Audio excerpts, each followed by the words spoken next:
Do you have to use the strongest Pokemon if you want to win?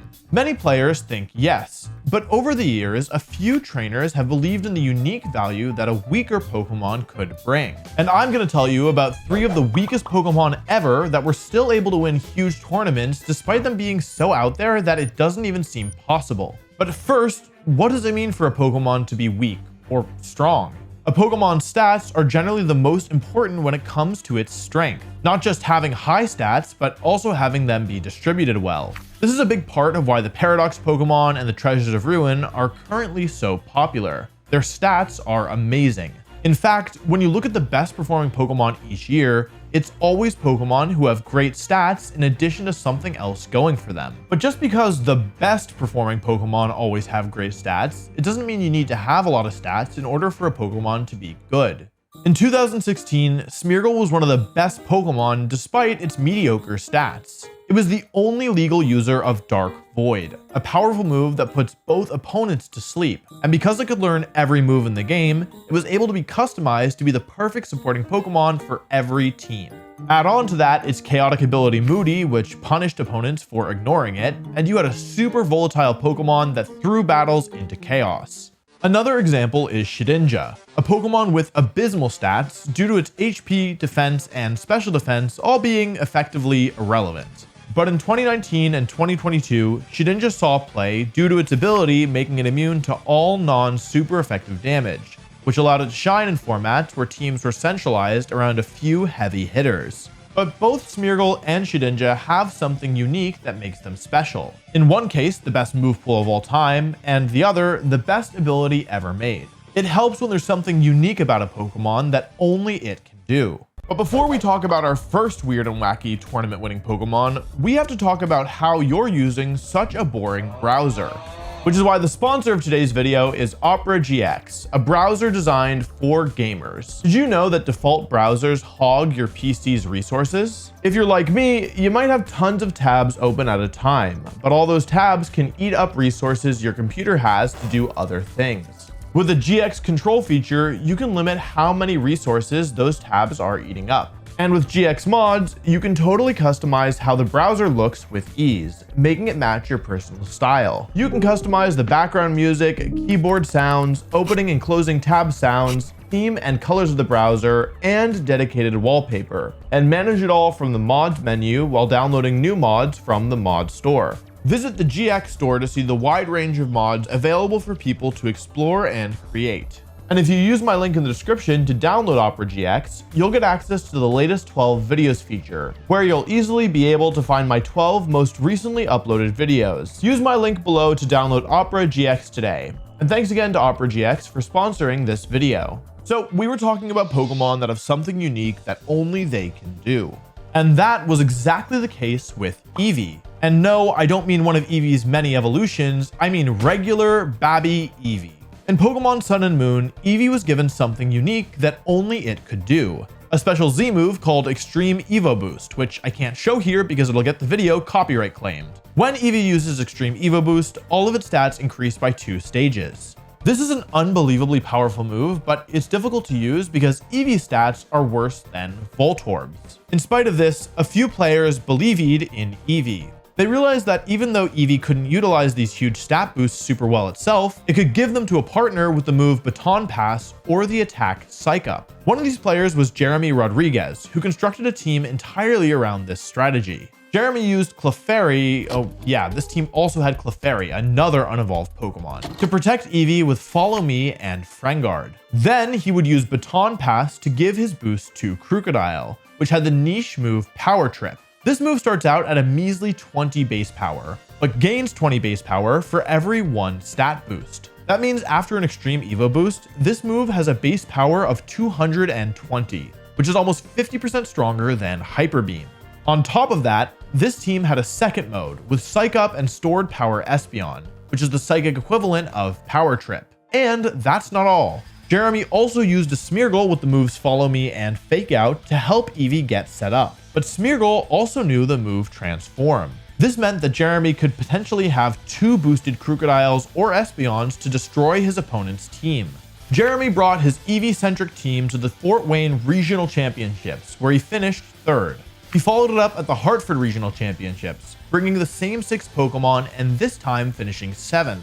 Convinced his team had what it took to bring him all the way, he brought it one last time to the Daytona Regional Championships and won the whole event before retiring the team. I like to think that it was a combination of Eevee's unique strength and Jeremy's experience with the team that allowed him to claim the victory. But the next Pokemon on our list doesn't have anything even close to Extreme Evo Boost. In fact, at first glance and second glance, it's a Pokemon you would really never even seriously consider. Haunter is kind of the opposite of Eevee. What allowed it to shine wasn't the fact that it was given some miracle tool, but instead that it lost something valuable when it evolved. In Generation 7, Gengar's ability was changed from the extremely useful Levitate, which made it immune to ground-type attacks, to the unreliable Cursed Body. Strangely, Ghastly and Haunter were allowed to keep Levitate. An Australian player by the name of Tony Nguyen saw this and realized that Haunter had potential. In 2017, the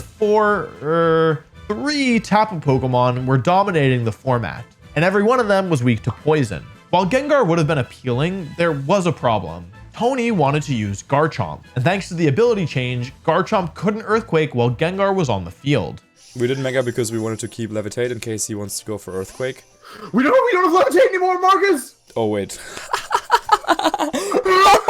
This is a problem because the Poison, Rock, and Steel type Pokemon that resist poison are all weak to ground, so the offensive potential seemed too good to pass up, which is why Tony realized that he didn't have to use Gengar. He could use Haunter instead. It's slower than Gengar and a little bit weaker, but for Tony, the access to Levitate made it a worthwhile trade-off. Pokemon that aren't fully evolved get the special benefit of being able to make use of the held item called Eviolite, which gives both of their defensive stats a 50% boost. This seems like an obvious first choice for any unevolved Pokemon, but Haunter's defenses are so terrible that it actually doesn't help much, and Tony wanted to invest his stat points in speed and damage.